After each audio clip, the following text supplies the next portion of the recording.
বৃষ্টির দিনে দাদা-দাদির গল্প। একটা গ্রামে এক দাদা-দাদি থাকতেন।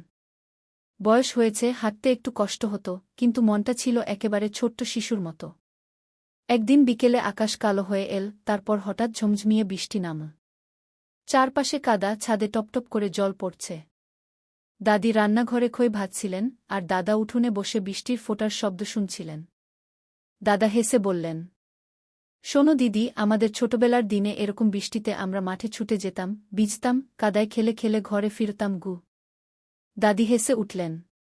হ্যাঁ, তখন কেউ অসুখ বিসুখের ভয় করত না, শুধু আনন্দই ছিল।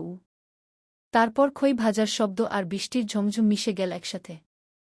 জানলার পাশে বসে তারা দুজন নাতিনাতনীদের জন্য গল্প বলতে লাগলেন, কেমন করে তারা শৈশবে কাদায় মাছ ধরত, কিংবা বৃষ্টির জলে কাগজের নৌকা ভাসাত। নাতিনাতনীরা চোখ বড় বড় করে শুনছিল। বাইরে বৃষ্টি পড়ছিল, ভেতরে গল্পের স্রোত বয়ে যাচ্ছিল।